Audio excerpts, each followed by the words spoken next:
Dara ta ci gida, littafi na 5. Dukkan yabo da godiya su tabbata ga Allah mahaliccin kowa da komai. Allah kai daɗin tsira a bisa shugabanmu annabi rahama annabi Muhammadu sallallahu alaihi wasallam da ahalinsa da sabansa da ma waɗanda suka bi shi ta farki madaidaiciya daga yanzu har zuwa ranar tashar kiyama. Littafin Dara ta ci gida, littafi na 5.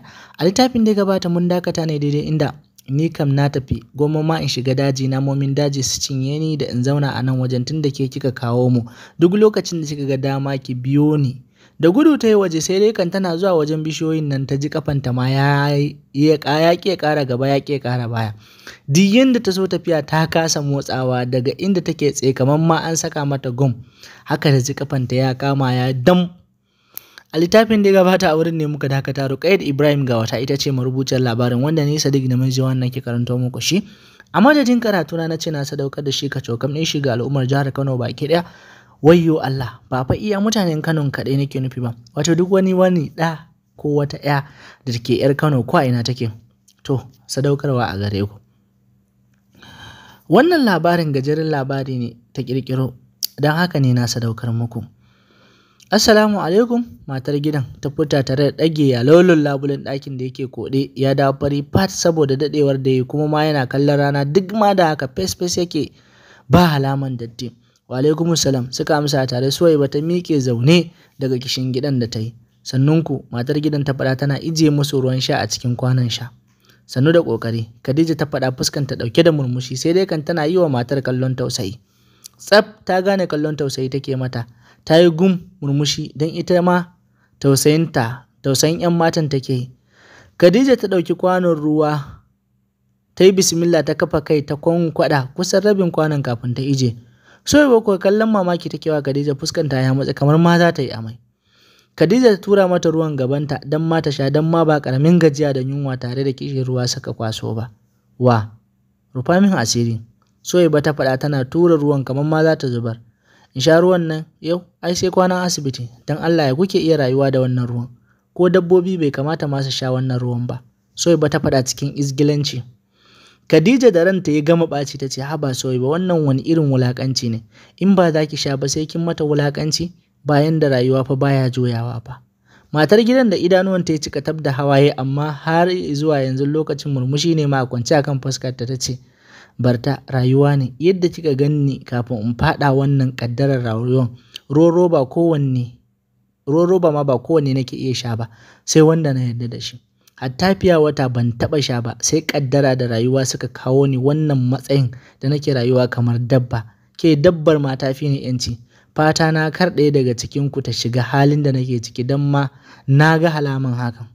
Soyayya ta dafe kirji da ƙarfi ta ce, rufa mini asiri don Allah, wannan wani irin mugun fata ne aniyar ki ta bi ki.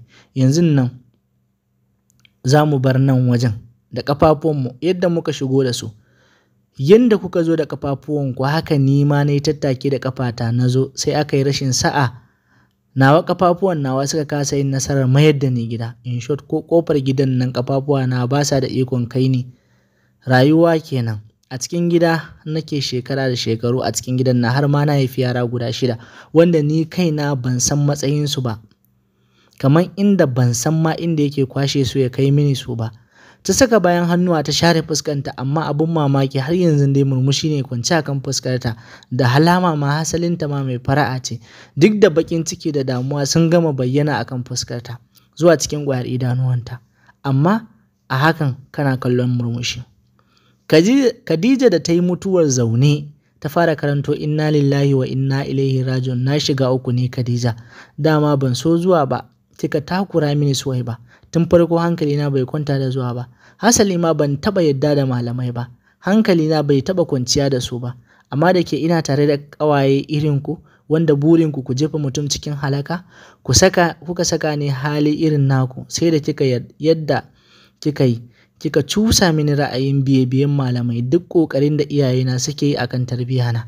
Kullum ummina tana yi mini faɗa akan biye-biyen ƙawaye da kuma muni da nuna mini cewa duk abin da na ga ya same ni can rabona ne, duk duniya ba wanda isa canza mini kaddarata, in har ma na ga na samu wani abu dama can sai na same shi, haka Allah ya kaddaro.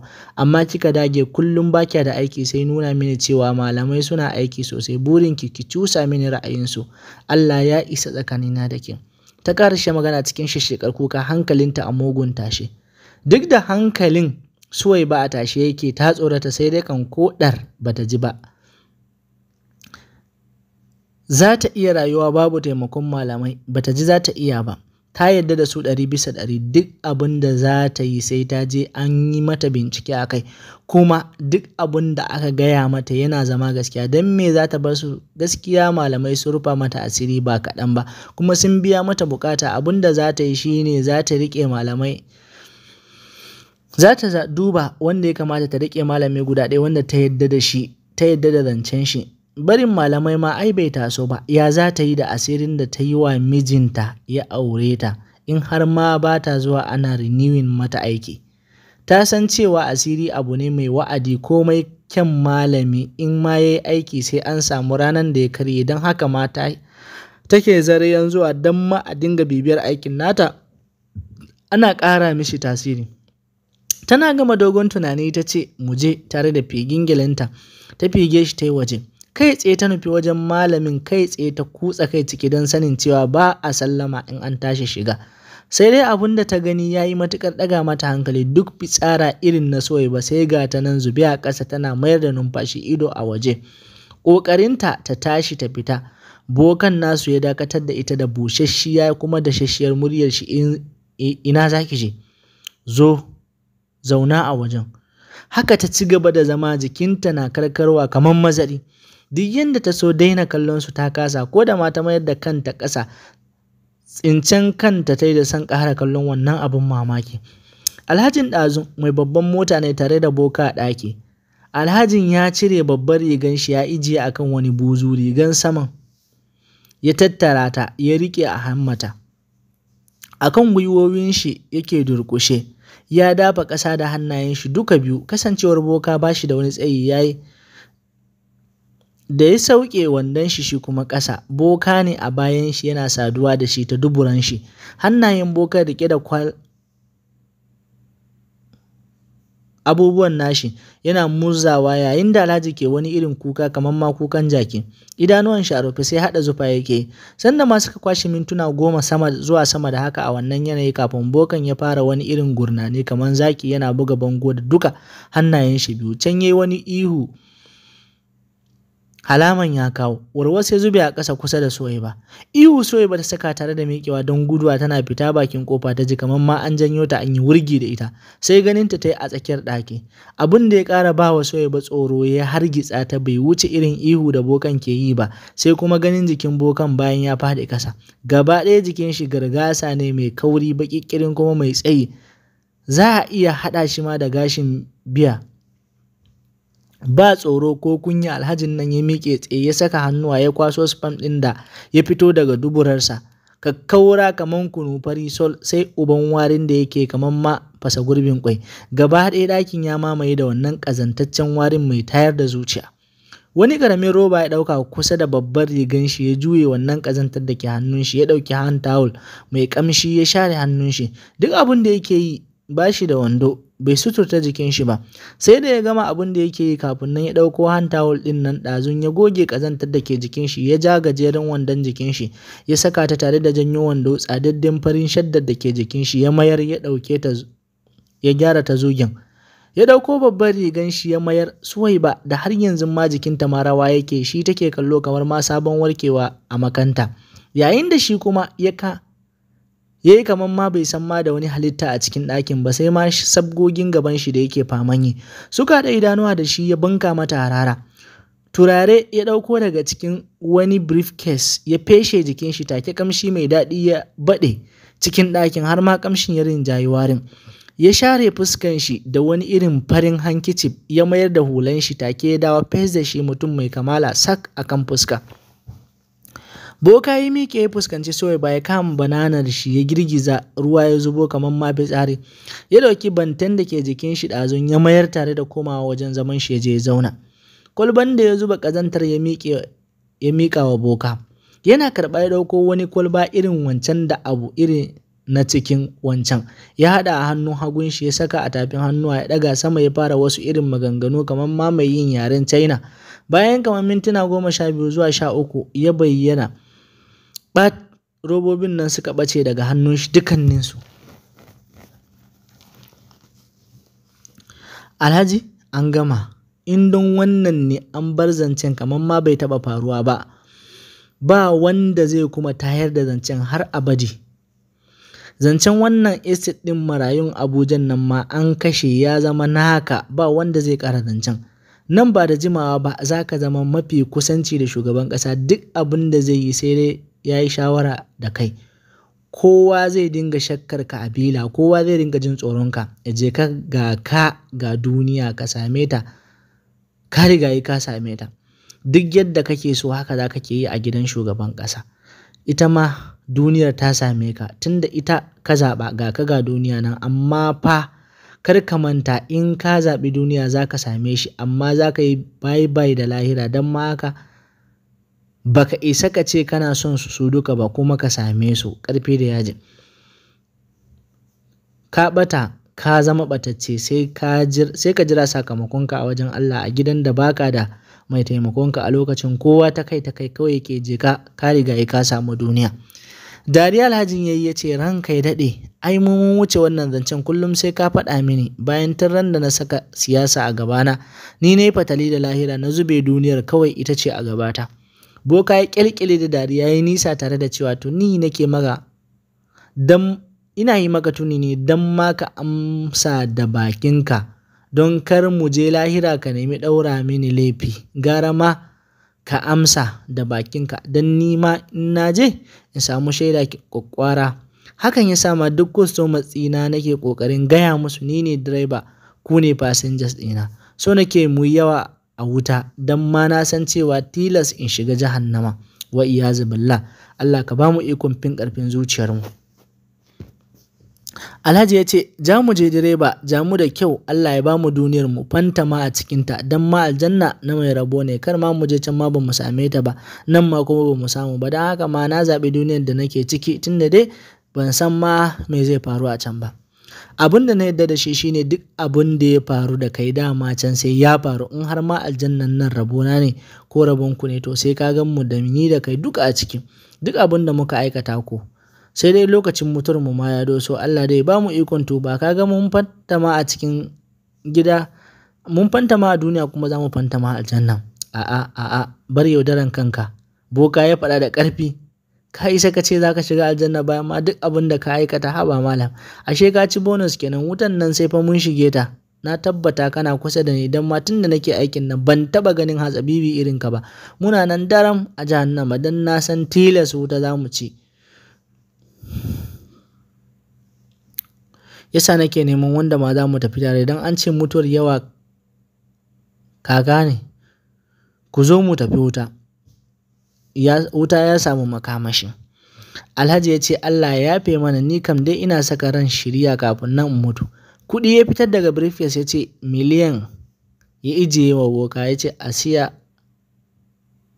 siya wa su Duna shanu su sha jini su yi wanka da shi.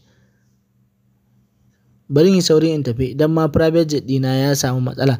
Ina tunanin sayan wani ƙarshen wata, don ma bana son bin public flight. Na barka lafiya, sai na ji feedback.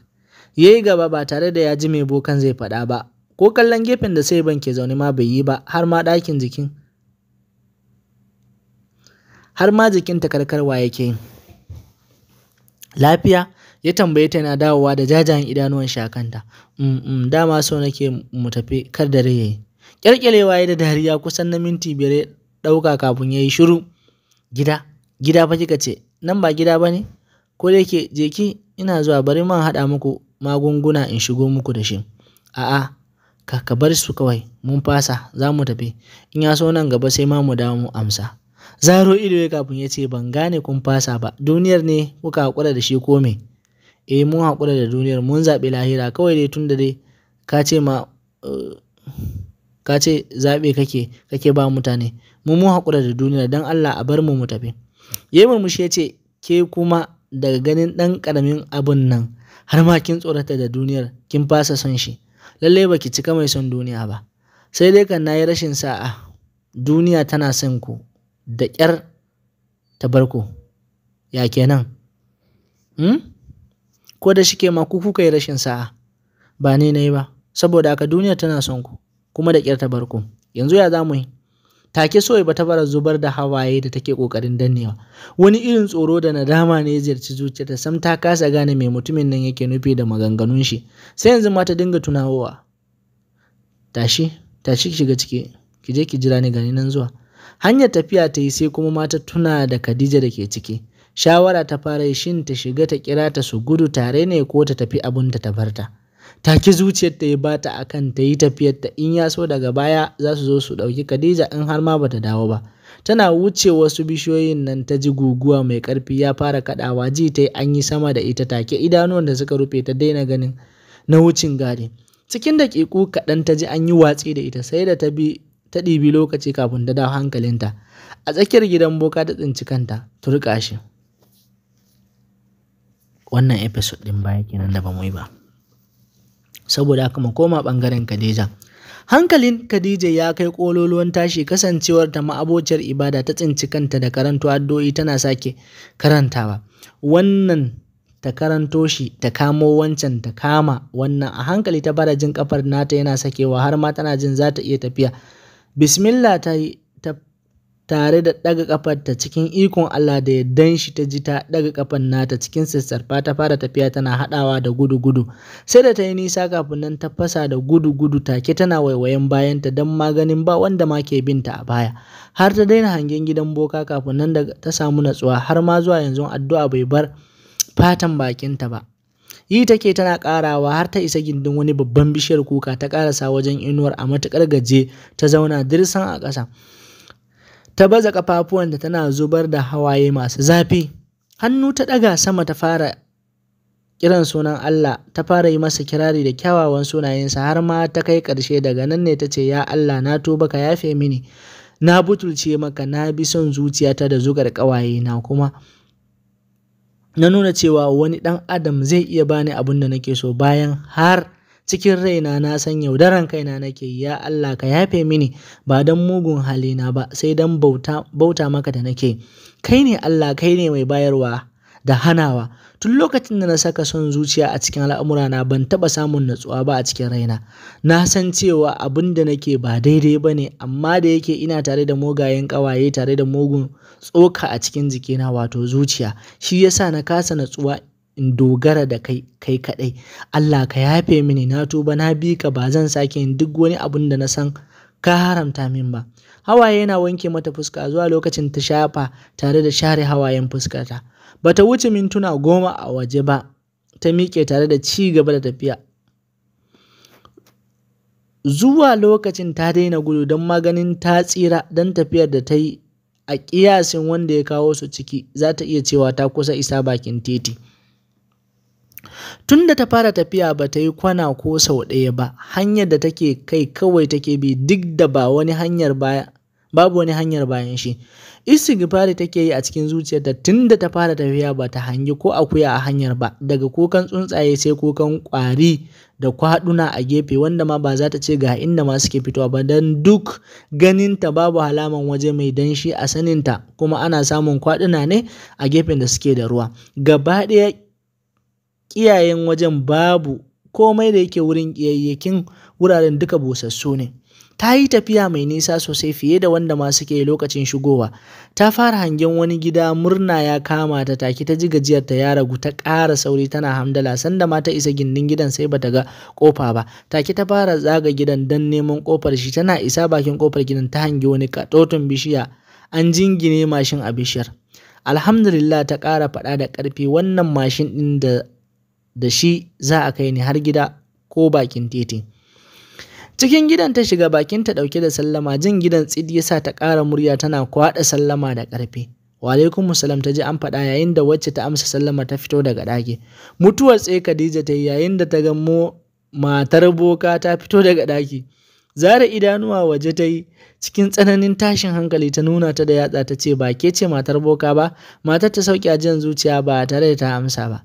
Me ya kawo ki nan gidan? Ta kuma tambaya har yanzu cikin tsananin shock take jin ta kamar ma a riƙe mata jijiyoyin jiki gaba ɗaya. Suwaiba ce ta fito daga cikin ɗakin cikin hawaye shaɓe-shaɓe. Ke ma an dawo da ke kamar inda ma aka dawo da ni ko?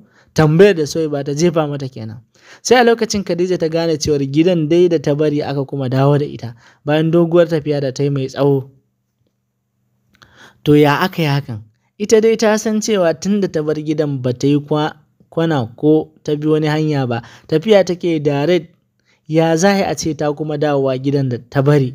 Sanin cewa ba ta da mai ba ta amsa ya sa ta ɗaura hannuwa duka biyu a kai ta kurma ihu da iya ƙarfinta. Inna lillahi wa inna ilaihi raji'un. Suwaiba kin kashe ni. Ina kika kawo ni? Na shiga uku, na lalace. Suwaiba, mene miki da kika rantse sai kin kassara min rayuwata? Kin dage sai na fara hali irin naki tun ina baki shawara ki daina dan ma babu kyau. Sai da ma kika san yadda kika cusa mini ra'ayi gashi yanzu nan wa gari yawa. Me mutumin nan yake nufi ne? Ya aje mu a gidan shi. Mu da muka zo neman taimako ya sallame mu kawai mu tafi mana, dan ma me zai ajiye mu a cikin gidan shi? Me zai yi mana? Suwaiba ta ja majina tare da nutse idanuwa, wasu zafafan hawaye ya sauko mata daga kurmin idanuwanta. Khadija, wannan lokacin da ba To duka a nan wurin zamu dakata da ku, sai mu haɗu da ku a littafi na gaba don jin yadda za ta kasance, wato littafi na 6 wanda tare suke da na 5 ɗin. Sai in ce muku mu haɗu a littafi na gaba don jin yadda za ta kasance. Sunan labarin mu shine Dara ta ci gida. Kada ku manta fa na ce muku labarin boka muna nan akan shi kuma yanzu muka fara, amma fa ku ji sunan labarin Dara ta ci gida.